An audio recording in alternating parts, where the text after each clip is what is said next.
Namaskar and welcome to the sixth video on Computer Systems and Organization Part 1. I hope you all are following the blogs No Python Bytes and Tech Talk by Payal and my YouTube channel Tech Talk by Payal. So let's move on.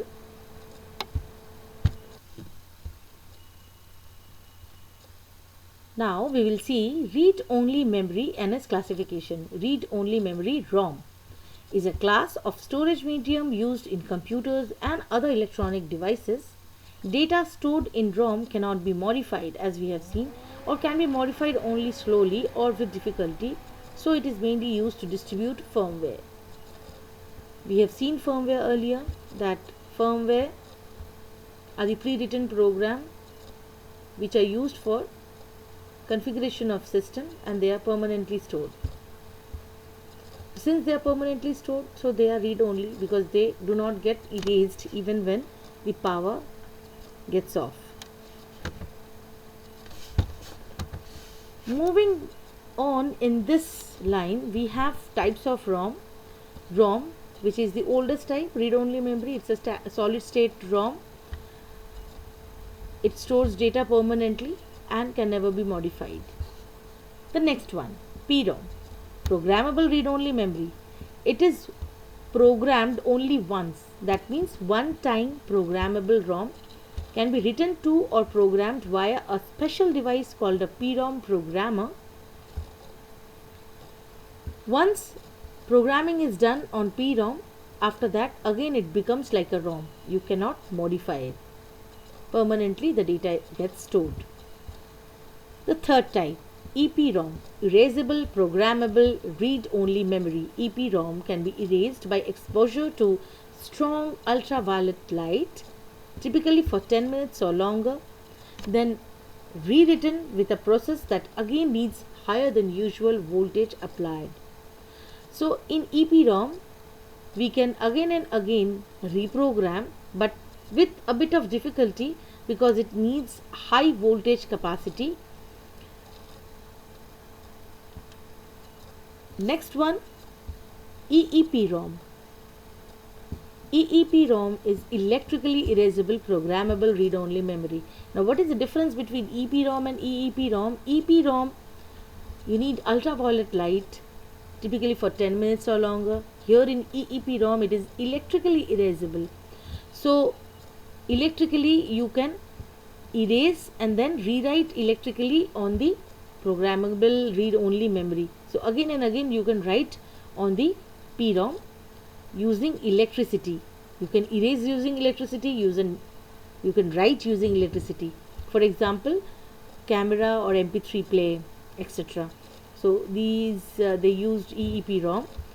Writing or flashing an EEPROM is much slower, milliseconds per bit, than reading from a ROM or writing to a RAM, which is nanoseconds in both cases. EAROM. The next variety of ROM is EAROM, electrically alterable read-only memory. It is a type of EEPROM that can be modified one bit at a time. It is done electrically, but one bit at a time. It's a bit slower. It has got a slower process than EEPROM. So EAROM is slower than EEPROM, and again it needs higher voltage, around 12 volt. Then is used for read access. EAROMs are intended for applications that require infrequent and only partial rewriting, which are not frequently used, and only for partial writing, for temporary writing which we need, we can use EAROM. So these are the different types of ROM: ROM, PROM, EPROM, EEPROM, EAROM. Moving on to cache memory. Cache memory, which is pronounced as cache, as you can hear, a special high-speed storage mechanism. It can either be a reserved section of main memory or an independent high-speed storage device. Memory cache, sometimes they are also known as cache store or RAM cache. They are a portion of memory made of high-speed static RAM. Instead of the slower and cheaper dynamic RAM, the portion of SRAM is used. Memory caching, what happens in memory caching is, let's see the smart caching, you will understand what happens in memory caching. Suppose you are searching a particular data in your system. So when data is found in the cache, first it is checked in cache, then it is searched in disk. If the data is found in the cache, then we say it as a cache hit. And the effectiveness of a cache is judged by its hit rate.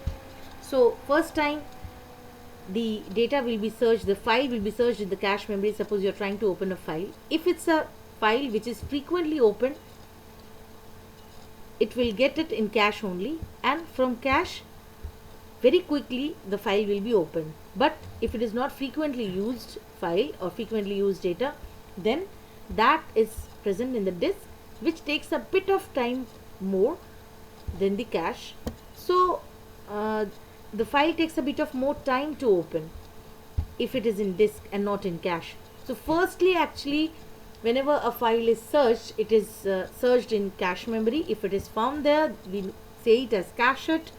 So the technique is known as smart caching, and if the hit rate is high, the cache is more effective.